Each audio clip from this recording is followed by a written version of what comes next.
Bank আপনাকে তখনই 20 লাখ টাকা লোন দিবে যখন আপনার 40 লাখ টাকার সম্পদ থাকবে। আপনার বন্ধু তখনই আপনাকে 5 লাখ টাকা ধার দিবে যখন আপনার পকেটে 2 লাখ টাকার ক্রেডিট কার্ড থাকবে। আপনার আত্মীয় স্বজন তখনই আপনার পরিচয় দিবে যখন আপনার অবস্থান তাদের থেকে উপরে থাকবে।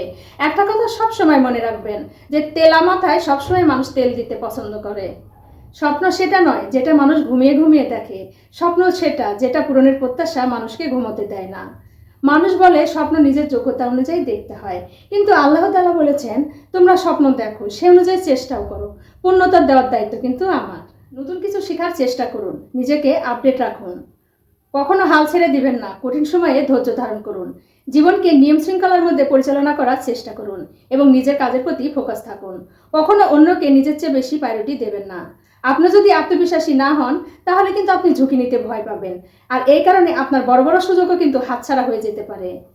নিজের একান্ত গোপন কথা নিজের মধ্যে রাখার চেষ্টা করুন, কারণ ভরসার হাত যতই বিশ্বস্ত হোক না কেন, স্বার্থে আঘাত লাগলে কিন্তু মানুষ রূপ বদলাতে 1 মিনিটও সময় নেয় না। টাকা দিয়ে হয়তো আমরা দামি বিছানা কিনতে পারবো কিন্তু ঘুম কিনতে পারবো না। টাকা দিয়ে হয়তো আমরা দামি ঘড়ি কিনতে পারবো কিন্তু আমাদের জীবন থেকে হারিয়ে যাওয়ার সময় কিন্তু কিনতে পারবো না। এছাড়া টাকা দিয়ে কিন্তু আমরা বড় বড় ডাক্তার দেখাতে পারবো কিন্তু আমাদের স্বাস্থ্য কিনতে পারবো না। কথাগুলো ঠিক বলেছি কিনা একটু মিলিয়ে দেখবেন। এই পৃথিবীর সবচেয়ে দামি ওয়াশিং পাউডার হচ্ছে টাকা। টাকা দিয়ে কিন্তু সব কিছুর দাগ ধুয়ে মুছে ফেলা সম্ভব, হোক সেটা চরিত্রের দাগ অথবা অপরাধের দাগ। টাকা পেলে কিন্তু মানুষ সব কিছুই ভুলে যায়। তাই আমরা যখন এটিএম মেশিনে টাকা উঠাতে যাই, টাকা বের হওয়ার আগে কিন্তু কার্ডটা বের হয়। এটার কারণ হচ্ছে টাকা পেলে মানুষ কার্ডটা না ভুলে যায়, এর কারণে টাকা বের হওয়ার আগে কার্ডটাই আগে বের হয়। কথাটা সত্যি কিনা একটু মিলিয়ে দেখবেন।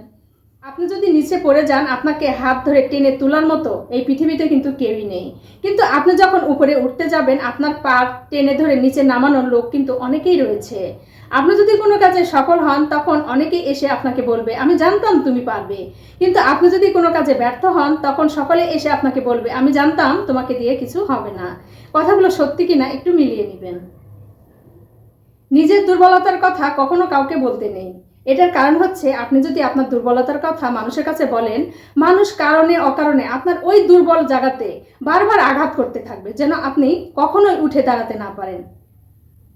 একটা পাখি একটা মৌমাছিকে জিজ্ঞাসা করলো যে বন্ধু, তুমি এই ফুল ওই ফুল থেকে সারাদিন এত কষ্ট করে মধু সংগ্রহ করো, তা দিয়ে একটা সুন্দর মৌচাক তৈরি করো, কিন্তু সেই মৌচাকের মধু কিন্তু তুমি ভোগ করতে পারো না। তার আগে একজন লোক এসে সেই মৌচাক ভেঙে মধুগুলো নিয়ে যায়, তাহলে তোমার এত পরিশ্রম করে লাভ কি? তখন মৌমাছি পাখিটিকে বলল, লোকগুলো এসে হয়তো আমার মৌচাক থেকে মধুগুলো নিয়ে যায়, কিন্তু মধু সংগ্রহ করার যে গুণাগুণ এবং মৌচাক তৈরি করার যে দক্ষতা সেটা কিন্তু তারা নিয়ে যেতে পারে না।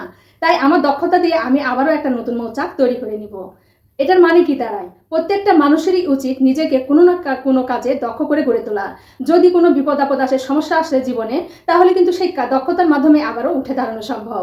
একটা মেয়ে ফেসবুকে পোস্ট দিয়েছেন যে বাবা মার দায়িত্ব যদি মেয়েদেরকে দেওয়া হতো তাহলে এই পৃথিবীর কোনো বাবা মা আর কখনো বৃদ্ধাশ্রমে যেত না।